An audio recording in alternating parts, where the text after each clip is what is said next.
can be operational.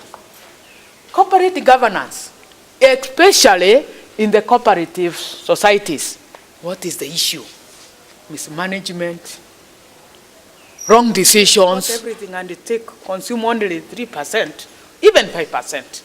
The buyer there finds that you are very vulnerable. At least, like for example, for Ethiopia, they consume 50%. So we need to think about that.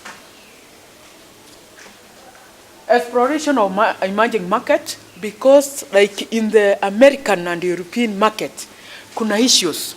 Normally, and I think some people have not understood this, normally we have conditions of how even to export coffee. You see, we export green coffee. Some of these markets, they say they don't want packaged coffee. They start saying they want fresh coffee. They even tell you if you have to maybe grind and package, it has to reach to them maybe less than 7 days. Secondly, some of these countries that import our coffee, when you export finished good, it will attract tax. When you export green bean, it doesn't attract tax. Down there now. You see, those are conditions that make you a bit. So we are saying probably we go to the other market that don't have this, so that at least we can sell 50%. They are 50% here. When you others are saying tutaki kahawa imeka, tunataka ikuje hapa, we roast as we see. Yeah, you get. Those are some of the issues. Mechanism of certification and applying. So we hired a consultant last year, and soon we will be identifying people who can apply this and how it will be done. You see Coca-Cola and other products, we needed to.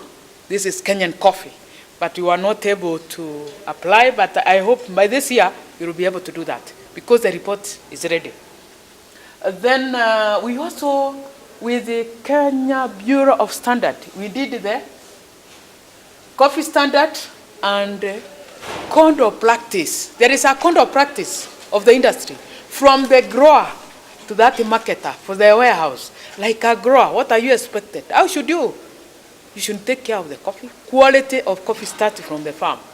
We don't expect that the processing plant, maybe you are unatumia maji chafu. That's the code of practice. How do we do our business? We say processing, this is what we expect is a standard, coffee standard. So we have 5 specifications of coffee standard touching on roasting. If you roast coffee, what do we expect? Where will it be roasted? It's a standard. So like that standard now, we have those 5 specifications. We can get them from Kenya Bureau of Standards. They are the custodians of the standards. So you buy from them. Even because like even when you are an estate owner, we are saying, like for example, you don't involve somebody who is pregnant to spray coffee. That is out of the code. The code prohibits a lady who is pregnant to spray coffee. The code prohibits use of child labor. That is code.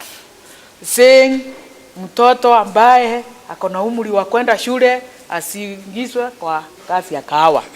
Lakini if it's during a holiday, maybe after school, can pick coffee, what? But it cannot be, that is the code now. That's what it is. I'm just mentioning a few things, but it has details, and for every person. And we are saying we have to be disciplined and be able to do that. Okay, then I want to say also, as much as I've talked about issues that affect the coffee, all is not lost. There are opportunities in this country to improve this coffee sector, and one is the use of developed government. We are saying within the devolution, we can be able to link up with the developed government, and the other issue is increasing our productivity. I talked about 2 kilos of cherry per tree. We have if we can come to 5, 10, at least we'll be somewhere as a country. So there is that opportunity. Potential of domestic market, we are exploring that. There is expansion of Arabica coffee west of Lips. There is a big chunk of land in the west of Lips. Uko Kitale, yeah, Nandi huko, Kericho, Kipkerion, yeah, Bugoma huko, Mount Elgon. There's a lot of potential. And of course, we are also thinking of the introduction of Robusta coffee in the Lake Basin. Because right now, actually, we are, like Uganda is ahead of us. And we were ahead of these people. Tanzania here is ahead of us. In fact, we are like below 6 in Africa. Ethiopia is ranked number 1. They are having like, they produce like 6,000 million bags, 6 million bags per year. Uganda is coming like 3 million bags. Kenya is. There is even election or anything in the sector, in the continent, is like, who is the major? You see, people ask, who was normally they ask, who was the stake? Somebody is giving 6 million, mwingine 3, mwingine 1. Kenya, you are bringing 800,000 bags, 600,000 bags. Where are you? Also, the growing niche coffee market in US. Of course, you understand that there is the population increase. There is this middle age who are really becoming fan of coffee. Even in Kenya, like in Nairobi, even dating whatever, they are going to Javas, to Domans, and what. There is the issue of emerging market of China, Russia, Africa. We are trying to see we can explore South Africa, Ethiopia, Algeria, Nigeria, all those. Even the other day, one of our team went to Sudan because we want to see, can we get a market in Sudan? Wale wapandi kahawa, tunasema as a continent, tunaweza wauzia wale wako in this continent. We don't have to look at those signs only. The neighbors who don't have coffee, see, they can also start to buy. So we are saying, even Sudan can buy our coffee. Part of it can go there. To tell you that the government introduced direct sale around 2005. I think the same time they were establishing this. Why? The farmers had agitated that taking coffee to the auction by commercial marketing agent is reaping them off. So they were asked, what is the next alternative? Give us a license to market our coffee directly by ourselves. I remember 2006, in fact, around 42 growers registered to market their coffee directly, but they faced challenges, so they were not able to utilize that of window, but I think with the capacity building, they can still do that. One of the economists at Coffee Research Foundation, it established that the coffee sector is mostly comprised of a community which is Indian at an average of 59. This is a study that was done by Mr. Gitonga, Ken Gitonga at the CRF. So we are not just saying by observing, a study was done. And as I had stated, the decline in coffee production of the last 2 decades has partially been attributed to lack of involvement of youth in coffee.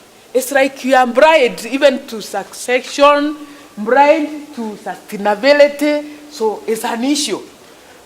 Age is inevitable. We have to accept that. Kukufa pia is inevitable. It will happen. So we needed to start planning what? So unaenda someplace. I have gone to Kisi wapi. Okay, tunaenda na mzee around nini. Sasa nauliza. You know, I feel sorry. Kahawa ni hectare kubwa. Maybe 20 acres. Lakini hana mtu wa kutunza. You find this mzee now is thinking of maybe ana nguvu. I don't know whether you understand when you get old, una ile energy. Kutembea koka. You know, they have desires. They have desires, but una ile nguvu. So you find there is an estate there full of coffee processing. Hata unamulia siku hizi utumii. You know, and go to check even whether they are processing the coffee.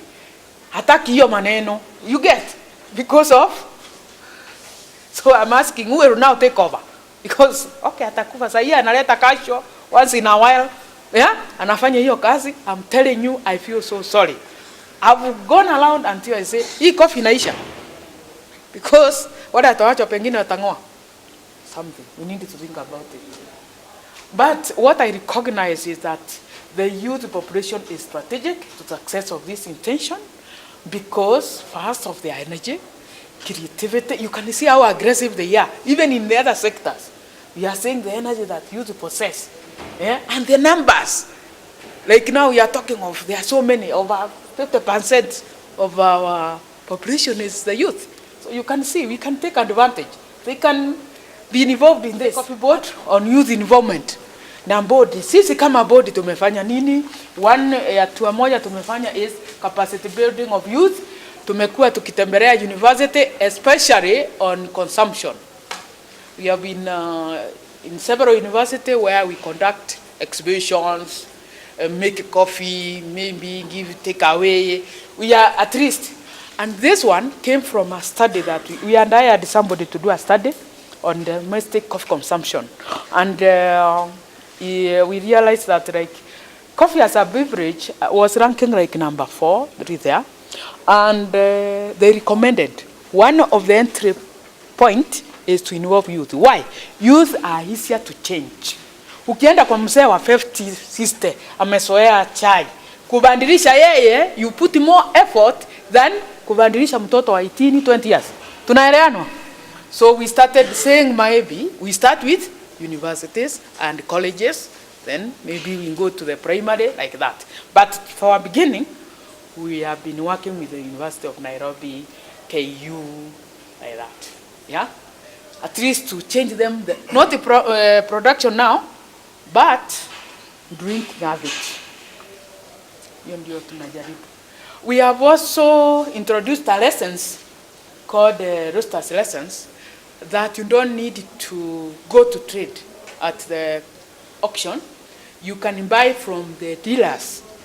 Takama unataka debe 3 au debe 1 au so that hata kama uko na pesa kidogo unaweza nunulia dealer uende uroast ukue na coffee shop ka kiosk au aje. That's what we are saying, to encourage wale wanaingia soko, youth, the women, hata kama ana pesa mingi. Unajua in the auction for dealers especially you need some good amount for you to be able to. So we are saying wale wanataka kufanya biashara nje ya auction locally, coffee houses, roasting kidogo kidogo, they can buy, they can get a roasters license. It's still in the current regulation, it has not been enacted, but it's our proposal. 3 factories of them formed, they can be sharing the story with you. They formed some young people club and released coffee from, I don't know whether it was from the farmers, but that's what, from their parents or what. They formed themselves into groups, and like one of the groups even opened after that, they opened an account of M-Pesa. You see, they take care of the coffee, and they sell just through the society. They get money, then they invest it. Probably you can ask, wamefika wapi? This story I'm talking about near 2012. I don't know. Na walikuwa saa hiyo walikuwa 3 groups from different factories. The chairman of Kangocho, it's a youth person, isn't it? Is it Kangocho au mulibandilisha? Muniambie, that's why I'm saying this story I'm talking about is. Eh? Bando wako? Okay. Lakini ndio huyo. Can you stand again? Watu waje kuona. Yes. Mpigie makofi. Involvement of youth in coffee. Si yeye ako na energy. Huyu alikuwa anapata 2 kilos. Yeye amekuja na energy yake amepata 5. Anachukua profit. But you need to agree very well, isn't it? We are also saying the youth can negotiate with neighbors. Lease their coffee farms for 5 years. I also want to say that already some people came to my office who have leased even for 15 years. There is a lease agreement, you know, maybe an estate. Mtu ameshindwa na Kahawa. Somebody anaenda, ana lease 15 years, he comes with the lease, he becomes the owner. You know, normally you have to change the ownership. Not normally we change the account, not the ownership. Because the owner still retains the title. You get that? But for payment, you have to change the account. So that coffee, once the person who has leased sells, inaenda kwa account yake. See the owner, especially this estate. Wengine wanashindwa na. So somebody does that. It's a success story. So we have also, I wanted to share now at this juncture, it was just recommendation for increased use involvement in coffee. That is my perception, and also the forums we have been interacting. This is something I want to say that as a sector we have been thinking about. Forums like YAFCA have been talking about, forums like YACO have been talking about, and they have been saying, fellow continent members, can we start addressing this issue? It has been coming up all the time. So one of the recommendations is, we are saying maybe we need also to adopt enterprise diversification within the coffee sector. That usitengemee tu mti wa kahawa, so that you are very frustrated. Think of other enterprises along with the coffee. Dede, maybe some horticulture. I want to say one time I visited, there's a farmer in Kirinyaga I visited, and I was very happy. It's a lady. The husband and passed on. But her, kwa hiyo mboma yake, and I remember it was like 5 acres. Ako na kahawa, ako na tea, he has some horticulture, these onions, kales, ako na kuku, ako na deli. Huyu ana maneno ya ati kahawa imechelewa kulipwa, sijui nini. Because now sinasaidiana. I don't know whether you get what I mean. Si ati unatengemea kitu moja. Yeah, as much as I'm a coffee person, I'm also an agriculturist. Get your salt, sugar, and what? Yeah. Enterprise. We are also saying we need to do enterprise development training. And I want to encourage the university, the Kenya Research Foundation. We need to come up with technologies that are friendly, conducive for processing, packaging, maybe coffee vending. Unasepa mtu anataka kufanya coffee brewing. Do we have equipment, machines that can be friendly, cost effective, affordable? Remember who came up also saying, you can also do even pharmaceuticals, some more drugs, some chemicals from the bean. That if you get the chili, you can be able to nutrient further. We were not able to engage him. I remember he went to CRF, don't know what happened. Another one came telling me about, I'm saying we need to do more research so that we can have more byproduct where even youth can participate comfortably. We talked of juice. I didn't see it, but it's a Kenyan who is living in the US, and he talked of making juice from cherry. And he comes from Nyeri somewhere. I don't know whether. So I'm asking all of us, me, I'm not a researcher, I'm an agronomist. I am saying there is a possibility that we can use all these products. If other countries are doing it, why can't we also explore that? Long speech at that juncture, and thanking you for paying that attention. Thank you very much. Thank you very much, Madam MB. Can we give her another clap? I like the way she has emphasized the challenges that are there in the industry. And remember, I started by talking about succession planning in the coffee industry, and she has really put that very well with the data that she has provided to us. And as we see, this is a real challenge to us. We really need to have the youth of this country involved so that we can have proper succession planning, so that this industry, which plays a very key role in the attainment of Vision 2030, does not go down, but rather is going to develop, because we earn a lot of foreign exchange from coffee. But compared to other countries, I think she has told us Kenya is not doing very well, but we need to do more. We need to see the youth bringing technology in the coffee industry. So ladies and gentlemen, I want to introduce our Vice Chancellor who has arrived, and also Professor Modhakia. I think he came when you had finished introduction. We have a prof here. Modhakia, maybe you can just stand. He is the Deputy Vice Chancellor, Academic Affairs.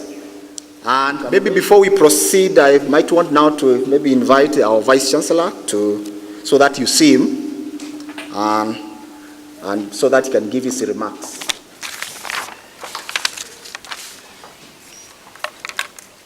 Okay, thank you, ladies and gentlemen. So at this point, we want to really start the opening session, and I'm going to invite our Vice Chancellor, Professor Kioning, to give his opening remarks. So thank you very much, Professor Abua. Our chief guest today, that's Dr. Berio Kipsang, Principal Secretary, Ministry of Education, Science and Technology. But today, he is represented by the Senior Deputy Director of Policy, of Partnership Policy, Ms. Margaret Mulage, who is at this far end.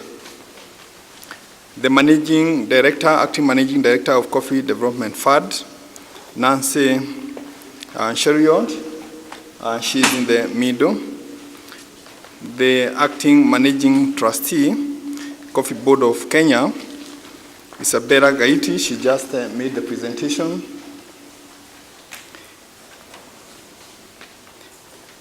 We have, I believe, I don't know whether Dr. Gishoro is here, from the CRF. It is represented. Without going through the whole list, we also have our Deputy Vice Chancellors, Professor Wabua, and Deputy Vice Chancellor, Academic Affairs, Professor Mulakia, the Director, Institute of Food Bioresources Technology, Dr. Beatrice Mugendi, the Deans who are here, Chairman of our department and other senators, staff, our invited guests, the distinguished delegates representing the various stakeholders in the coffee sector. Ladies and gentlemen, good morning. My business today here is first to welcome you to what is for us the third coffee conference. We had the first coffee conference in 2011. We had another one in 2012. And this is our third one, 2014, which we are jointly hosting with the Coffee Development Fund and also the Coffee Research Foundation. So my business is here to welcome you to this very important forum, and with a special focus today on the youth involvement in the coffee sector. As I do that, I would like to just make a few other remarks about what we do here and how we have got to where we are with regard to the university's participation in the coffee industry. First, we are a university of technology, and we have many other programs which we run. And it's important that by the end of the day, I don't leave this university without knowing the many other things that we do. But our focus is on technological programs, and we have the full range from engineering through ICT, information and communication technology. We have food science and technology. We have geomatic engineering, GIS, which is very important in surveying. We have also the School of Business, which is integral, is a core part of our technology agenda. We have nursing program, and these programs run at different levels. They run at the degree level, at the diploma level, and also at the postgraduate level. And in that regard, we also have the Institute of Technical and Professional Studies, where we give courses at the certificate, the diploma levels. Today, we are focusing mainly on the coffee sector and on the coffee programs. And I think it's very important to know how this university got into that sector. Way back in 2009, in 2008, 2009, when we started as a constituent college we carried out a study of the activities of youth in this locality, Nyeri and the other neighboring counties, with this African Wildlife Fund, who were working at that time with the Starbucks, and we established the coffee quality laboratory, which I hope you have an opportunity to visit in the course of this conference. The idea behind that was that if we provided the farmers with information on the quality and the value of their coffee, we would start making the right interventions. Subsequently, we decided as a university that the best way of empowering people is through education and through transfer of knowledge. And with us, commissioned a small team to develop appropriate intervention programs, and these were established at certificate and diploma level. So we have a certificate course on coffee technology and a diploma course on coffee technology. This involved working with CBK for a couple of months. They give us their experts. We also have had experts from the Coffee Research Foundation. Again, they give us their experts. And we had other players from the coffee industry. And we were able to come up with curriculum that has proved to be extremely successful. So we have released quite a number of graduates in those programs, certificate and diploma programs. And the beauty is that they have all obtained gainful employment in the coffee industry, and the feedback we get from the industry is that they are doing quite well. So today we are still grappling with a number of issues in the coffee sector. There has been a very elaborate presentation by the acting managing director of coffee. No, by Isabella, who is the managing trustee. I've mixed up some of these things. The managing director of the Coffee Board of Kenya.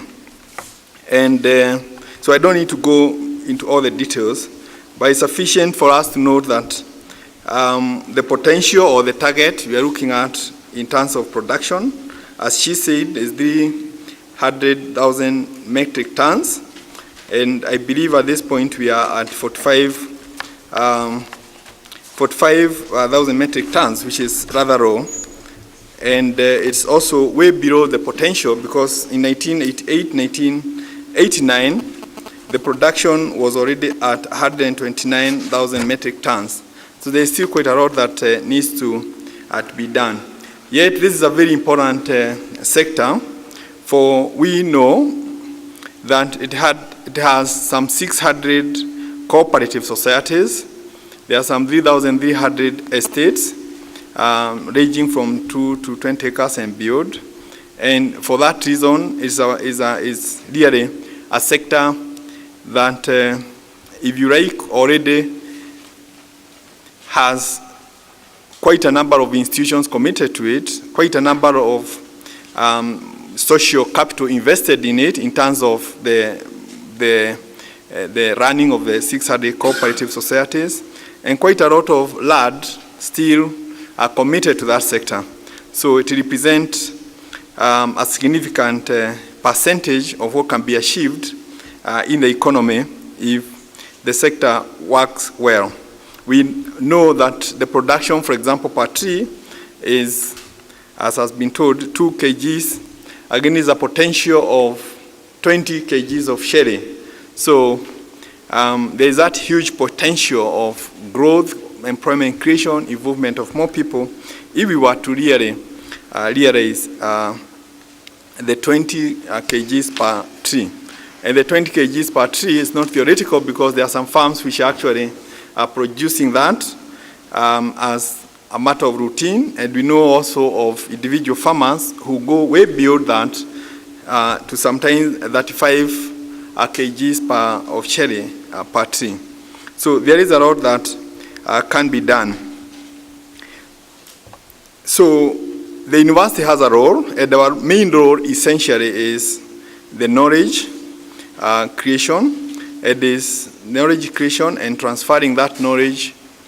It's knowledge creation and knowledge dissemination and transferring that knowledge to the farmers so that they are able to utilize it in a way that it leads to improvement of the basic welfare of the society.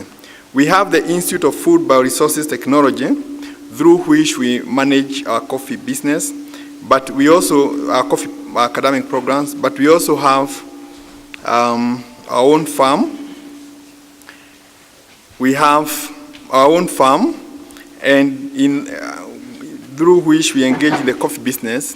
And the purpose for us is not so much how much profit we make from that, but if we can be able to leverage that farm to impact on the wider society. For that reason, we run the farm and trying to look at the full value chain of the coffee business. We therefore start from the nursery, and we have established one with the support of the CRF. We do the coffee husbandry. We do the coffee milling. We are in the process now of also enhancing our capacity so that we can be able to train people on the dry milling as well as the roasting and marketing. And these are done very closely in relationship to the academic programs, and we have developed capacities within the Institute of Food Bioresources Technology to be able to guide whoever is involved or whoever comes to us through all those processes. In that regard, for example, we have two coffee experts who are certified by the Coffee Board of Kenya, and they also have the highly regarded Q grader certificate to help us in the training. We have the coffee lab, and the coffee lab has been carrying out quite a number of tests for coffee farmers as a way of assisting them to know the value of their coffee and to guide them on the areas where they can make interventions to improve on that. The lab has been serving people from Nyeri County, from Kirinyaga County, from Meru County, and we hope that as we discuss this youth initiative, we shall be able to get more people to use it, including the counties which are not currently using it. And we can also assist counties and other cooperatives establish their own capacity to do some tests on coffee and other associated aspects when it comes to the coffee farming. Besides the two diploma program and certificate programs, we have also been running some short courses, and we have trained so far up to 700 farmers, but there are many more farmers, as we have seen. And we encourage the coffee societies and the people in the coffee sector to make use of these short courses. We have short courses on coffee processing and coffee quality. We are in the process of developing some on corporate governance for the cooperative societies, on coffee marketing and trade. And this has come up as an outcome of our discussions with particularly the county ministers of agriculture. They have expressed the need and the gaps that are there, that are being experienced in the coffee sector. So we hope to be expanding to this, and we hope to again be increasing or having an impact in the coffee sector by providing training, as I have indicated. Others are on coffee agronomy and nursery management, and in that we continue to collaborate with CRF, who have excellent expertise in that sector. There have been a number of challenges thrown to the university, even in the current presentation. One of them is to do with the technology. And we concur fully that the technologies in use in the coffee sector, in much of the coffee sector, were technologies which were in use before independence. there has not been much development of the technologies. As a university, we are looking into that, and we are in the process of investing or modernizing our technology across the board, the processing technologies, and also looking at introduction of new machinery that can be used to make work in the coffee sector easier and probably a lot more friendly to the digital generation. In that regard also, we have already some partnerships which are already ongoing with the Technical University of Applied Sciences in Germany. With whom we are collaborating on technologies. We are also collaborating on the development of the niche markets, and we have had a team visiting the German market and studying how the market operates and how, as a country and as an institution, we can promote Kenya's involvement and in that market in a way that is more productive to us than is currently the case. We have also invested in training at the high level, and through this kind of partnerships, we have also been able to train our staff up to the point where they are studying coffee economics. And this is something that we hope to expand as we go along. And it's for that reason that we are trying to put some of these activities under one umbrella, the Coffee Technology Center. Is already, some aspects of it are already operational, but there are others that we shall be developing. A critical one, a most important one that we hope to develop in the course of time, probably this year, is the one on information dissemination, so that people can be able to access quite a bit of information on coffee online about what we are doing in the sector. So, with those remarks, I thought it's very important that we get to know what the university is doing, and we will continue engaging with the industry. Our view is that this is a very important sector, and we should align whatever we are doing to it so that we bring the benefits to the society and we contribute to making Kenya a better country. So we are open.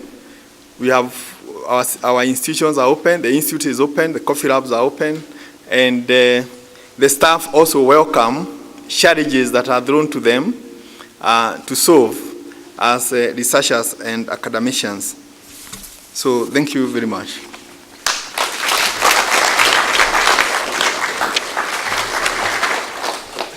Thank you. Can I kindly request the chairman of Coffee Development Fund to please come in front? We have a seat for you. Is he here? Oh, yes, please.